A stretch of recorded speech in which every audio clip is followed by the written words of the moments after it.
सावित्री एक 30 वर्षीय विधवा अपने पति की मृत्यु के बाद गांव में अकेली रह गई थी। उसका छोटा सा घर, जो कभी हंसी खुशी से भरा था, अब खालीपन और उदासी का ठिकाना बन चुका था। पति की मृत्यु के बाद सावित्री के पास न तो कोई आय का साधन था और न ही कोई सहारा। गांव के लोग उसकी मदद तो करते, पर उनकी अपनी सीमाएं थीं। सावित्री की सास ससुर भी अब इस दुनिया में नहीं थे और उसका कोई बच्चा भी नहीं था। एक दिन गांव के मुखिया ने सावित्री को सुझाव दिया कि वह गांव के सबसे बुजुर्ग व्यक्ति अमर सिंह के घर रहने चली जाए। अमर सिंह एक 70 वर्षीय बूढ़ा, जो अपने बड़े से मकान में अकेले रहते थे। उसको किसी की देखभाल की जरूरत थी। उनके बच्चे शहर में बसे थे और साल में 1-2 बार ही आते थे। मुखिया ने कहा, सावित्री, अमर सिंह के पास रहने से तुम्हें छत और भोजन मिलेगा और बदले में तुम उनकी छोटी मोटी देखभाल कर देना। सावित्री को यह विचार पसंद नहीं था। वह एक अनजान बुजुर्ग के साथ रहने से हिचक रही थी, पर भूख और गरीबी ने उसे मजबूर कर दिया। एक दिन अपनी सारी हिम्मत बटोरकर वह अमर सिंह के घर पहुंची। अमर सिंह ने उसे देखकर उसका स्वागत किया।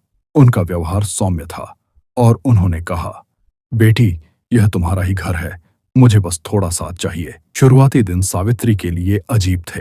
वह अमर सिंह के लिए खाना बनाती, उनके कपड़े धोती और उनकी दवाइयों का ध्यान रखती। अमर सिंह भी उसे सम्मान देते।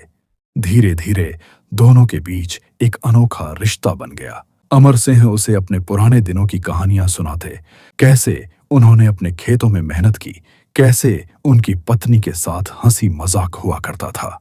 सावित्री भी अपनी जिंदगी के दर्द को उनके साथ बांटने लगी। एक रात जब बारिश जोरों से हो रही थी, अमर सिंह को अचानक सीने में दर्द हुआ। सावित्री घबरा गई, पर उसने हिम्मत नहीं हारी। उसने गांव के वैद्य को बुलाया और पूरी रात अमर सिंह की देखभाल की। सुबह तक अमर सिंह की हालत स्थिर हो गई। उस दिन अमर सिंह ने सावित्री का हाथ पकड़ कहा, बेटी, तुमने मुझे नया जीवन दिया है। समय बीतता गया। सावित्री ने अमर सिंह के घर को फिर से हंसी और रौनक से भर दिया। गांव वाले भी उनकी इस अनोखी जोड़ी की तारीफ करने लगे। सावित्री को अब न केवल एक छत और भोजन मिला था, बल्कि एक परिवार भी मिल गया था। मजबूरी ने उन्हें एक दूसरे के करीब लाया और उनके रिश्ते ने गांव में एक मिसाल कायम की। इस तरह की और कहानियां पढ़ने के लिए चैनल को लाइक और सब्सक्राइब जरूर करें।